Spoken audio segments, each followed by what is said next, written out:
di Universitas Negeri Medan. Di sini kami akan menampilkan hasil podcast kami dengan judul Penggunaan Bahasa Baku dan Non-Baku di kalangan mahasiswa dan mahasiswi Universitas Negeri Medan. Nah, podcast kami di sini kami mewawancarai mahasiswa Universitas Negeri Medan jurusan PPKN yang dimana penggunaan bahasa baku dan non-baku.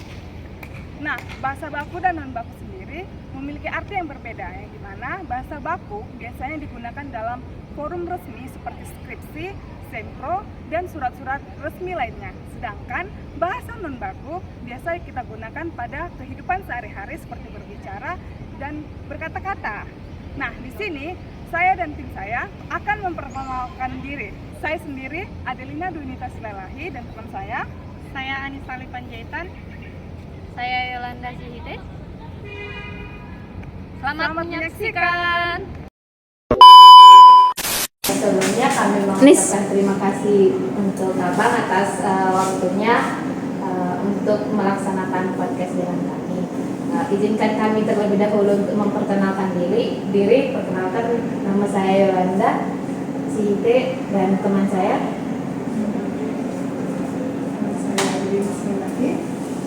Saya Anissa Panjaitan. Sebelum berbincang-bincang tentang topik kita, Bang, terlebih dahulu tolong dulu kamu perkenalkan diri Abang, Bang. Oke, perkenalkan, nama saya Daniel Side. Itu saja. Sebelumnya Abang dari jurusan mana nih? Sama standar berapa? Saya dari jurusan PPKN, Fakultas Ilmu Sosial, Universitas Negeri Medan, tahun 2022. Abang pas masuk ke universitas ini mulai jalur apa, Bang? Mantap berarti ya. Abang ini kan tadi sebagai mahasiswa jurusan apa? Jurusan PPKN, Pak? Karena bersama dua, kan sama bertiga. Oh iya. Oke, Abang kan jurusan PKN. Enak ya PKN? Berarti kan anak biologi, kami belajar PKN. Cuma sekali aja. Semester berapa itu? Ada. 3. Diletakkannya tak? Enak, aduh gak pasal-pasal lah ini ceritanya. Ya, memang nggak ada enaknya. Enggak. Ada enaknya kan gitu. Diletakkannya tak? Soalnya kembali lagi siswa dan kemudian kan pasti memiliki banyak pengalaman, baik susah dan sedih kan ini. Bayangkan di semester 1 kami sudah dihadapkan sidang meja hijau. Aduh. Seharusnya itu kan semester akhir kan, semester lama. Iya. Tapi memang laki-laki yang untuk mempersiapkan, tapi ya ujilah mental kita sebagai mahasiswa yang baru lulus dari SMA kan, masih terkejut tentang dunia berkuliah, udah di sidang Pak. Astaga. Jelas sama memang bukan dosen yang menguji, senior yang menguji, senior yang lebih tua kan. Kalau dikatakan seru, PPKN seru, soalnya pembahasan PPKN itu kan ada 3, pendidikan, hukum dan politik. Kalau adik-adik sekalian lah, tahu nggak politik? Karena semester 3 aja masuk PKN udah ampun pasal-pasal. Enak sih. Kalau politik enggak minat. Iya. Hukum Enak hukum. enak.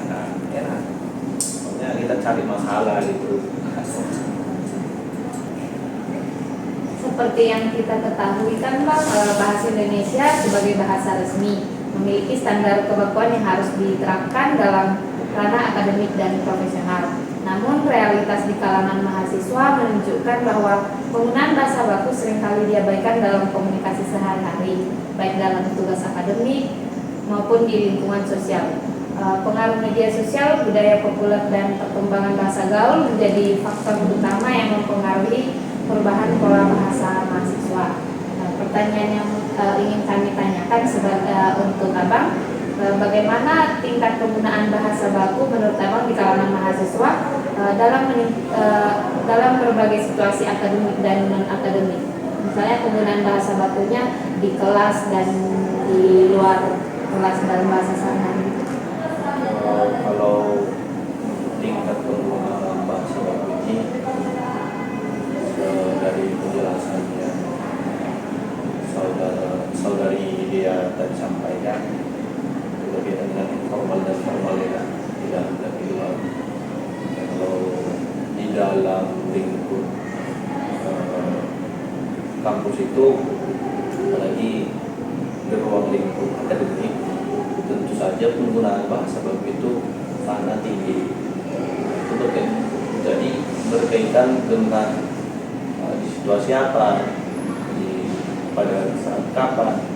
Ya kalau dikatakan untuk tingkatnya penggunaan baku itu lebih tinggi penggunaan bahasa bakunya pada saat informal.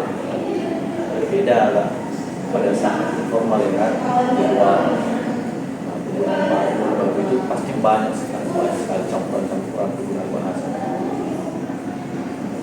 Oke, baik. Jadi faktor apa saja yang mempengaruhi mahasiswa dalam menggunakan atau mengabaikan bahasa baku? Kalau faktor yang mempengaruhi itu biasanya paling itu dari apa ya? Dari media sosial. Kan salah. Saya cetak dengan seseorang, apalagi penggunaan bahasa baku itu cepat kali bisa kita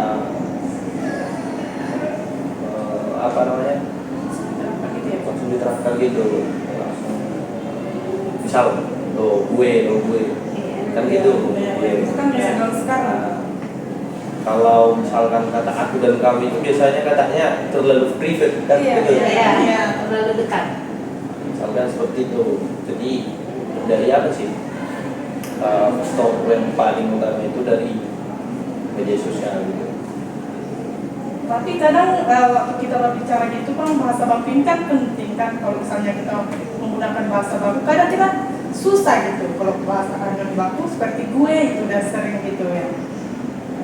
Jadi penggunaan bahasa baku ini non baku ini juga diperlukan di kalangan mahasiswa Bang. Biar lebih santai gitu Santai, maksudnya. Bang.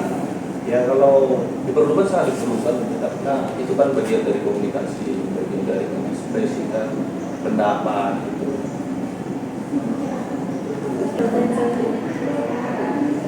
Oke, terus habis itu menurut Abang, bagaimana dampak penggunaan bahasa tidak baku terhadap kemampuan akademik pada mahasiswa-mahasiswi Universitas Negeri Medan itu?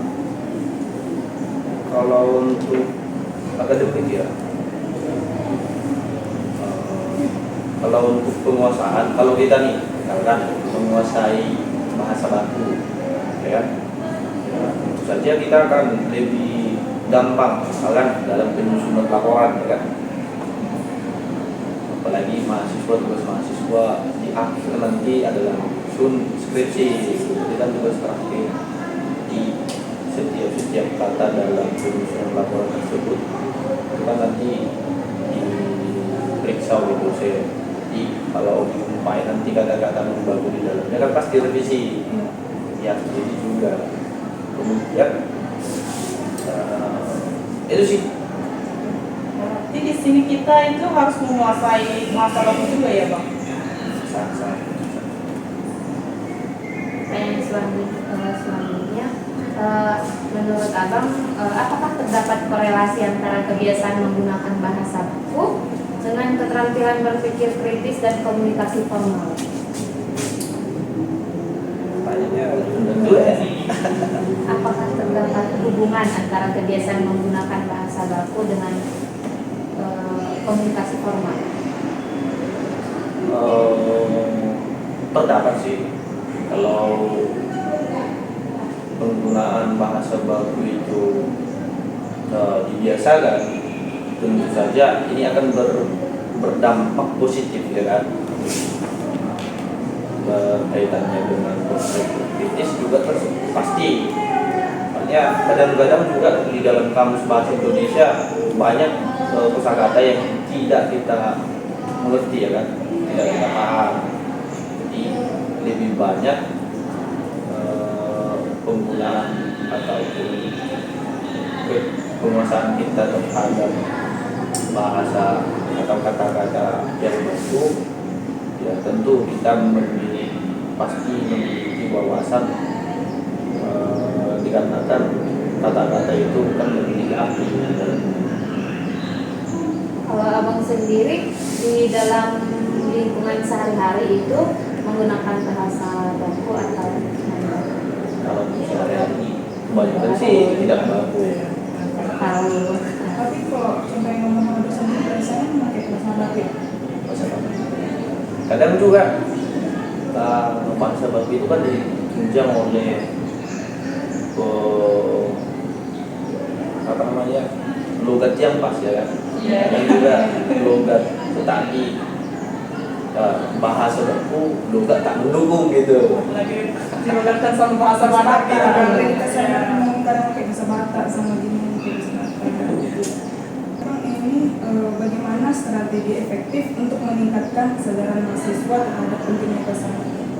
Menurut Abang itu Strategi kepada mahasiswa untuk meningkatkan kesadaran pentingnya bahasa Baku. dunia berbahasa. Ya kalau sebetulnya mahasiswa bukan tak sadar, tapi lebih ke arah tidak memiliki tempat gitu, tidak memiliki tempat untuk berbahasa baru terus menerus, dikarenakan bagaimana kita kata ya kan, ya kalau misalkan di luar tetap ya membaku yang dipakai. Kalau lagi strategi dia itu kalau di dalam suatu pertemuan misalkan nggak mungkin dong kita pakai misalkan ada forum atau diskusi publik ya kan, mungkin lo gue gitu balik lagi ke situasi yang seperti itu kan. Jadi kalau kesadaran itu sih lebih ke arah menanamkan bahwasanya itu bahwasanya bahasa baku itu diperlukan, jangan sampai apa namanya dianggap sepele kan gitu kan. Menurut abang, seberapa sering mahasiswa menggunakan bahasa baku dalam tugas akademik, diskusi kelas, dan komunikasi formal? Di tugas akademik ya 100% sih menurut saya. Kalau untuk diskusinya mungkin 50-50% campur-campur Ya. ya kan. Kalau untuk informalnya formal itu berarti campur mungkin, tapi kebanyakan didominasi oleh bahasa ibu, bahasa daerah kan gitu. penggunaan bahasa baku di komunitas atau organisasi kayak gitu sering nggak menggunakan bahasa baku gitu? organisasi kayak yang dibilang abang ini tadi gitu. Kita kan sebagai mahasiswa kan harus kayak katanya harus adalah masuk ke organisasi biar relasi kita Publiknya, bagus, speaking-nya bagus gitu. Ada nggak penggunaan bahasa baku di situ atau kayak logo juga di situ? Kalau untuk penggunaan bahasa bakunya jelas ada, tapi juga sama seperti apa yang disampaikan oleh saudari tadi, biar lebih cair suasana kan, jangan terlalu kaku. Kalau misalkan kita terlalu menggunakan bahasa baku itu nggak cair suasana. Iya, terlalu monotone gitu. Terlalu monotone. kita pun malas ya kan, jadi campur-campur. Ada yang berbahasa misalkan coba-coba belajar bahasa Minang ya kan, Iya. belajar bahasa Jawa gitu kan.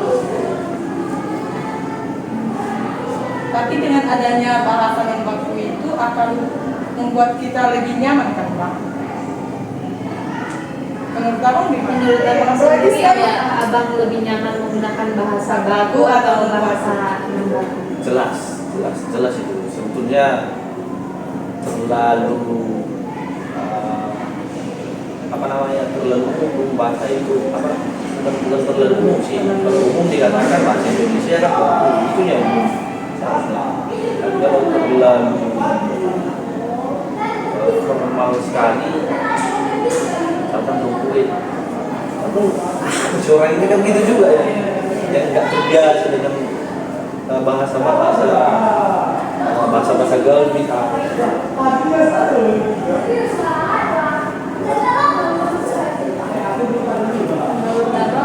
Apakah penggunaan bahasa baku ini membiasakan penggunaan bahasa baku dapat menyebabkan membatasi ekspresi mahasiswa dalam komunikasi, misalnya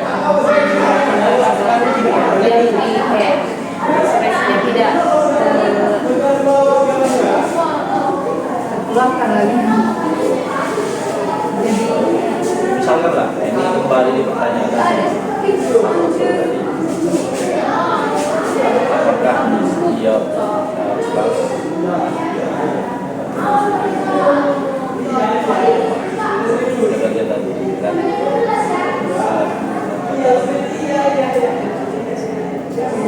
ada kan kadang mencari suasana biar percaya lah kelas kita itu ya kan, itu juga ya. menurut abang apakah dosen juga membantu dalam penggunaan bahasa baku dalam kehidupan sehari-hari?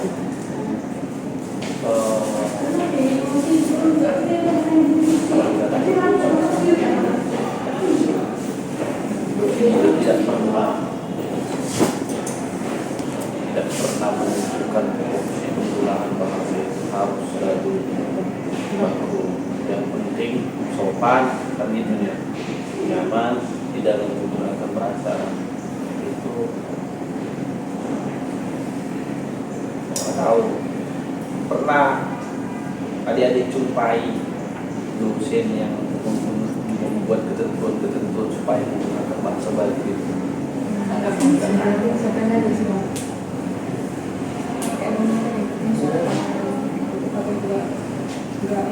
nggak mesti non baku kan sih, cuma kayak yang penting sopan aja. Kadang misalkannya kalau penunjukan lo itu nggak terlalu sarkas gitu. Misalkan penegaran bahasa Jawa, misalkan lah bahasa Jawa, tapi logatnya bahasanya logatnya Jawa. Coba dulu. Dia jatuh Bang. Kayak ngomong kayak mana tuh? Ya ngomong biasa tapi menggunakan logat. Tapi gue cuman logatnya logat Jawa. Coba dulu dia Jawa.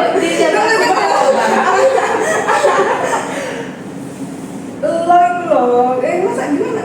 Ya lo kalau ini kalau ngomong sehari-hari ada makan ngomong lo sehari-hari. udah makan tapi dalam bahasa Jawa. Lo udah makan gitu. itulah. Coba kalau pakai bahasa Batak, kalau pakai bahasa Batak. Lebih halus kan gitu. Iya, kalau bahasa Batak kan kasar. Coba itu bahasa Bahasa Batak. Batak. Oh, ngemangat kayak gitu. Kalau Mama kok ngemangat iya. Ngemangat kok kayak gitu.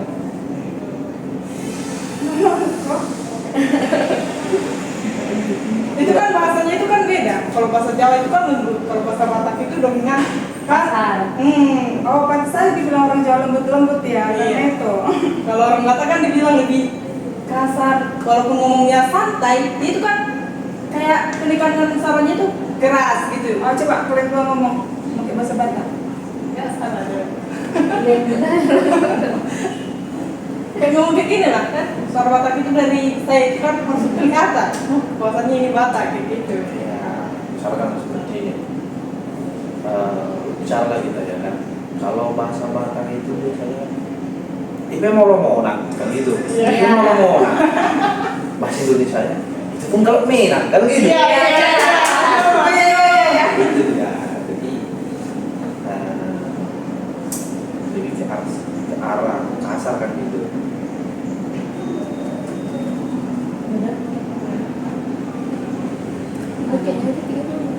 Oke, mungkin segitu aja bincang-bincang kita hari ini ya Bang. Terima kasih telah membantu kami anak-anak biologi ini tentang podcast ini. Terima kasih Bang karena Abang sudah ada waktu Abang meluangkan waktu Abang untuk kami.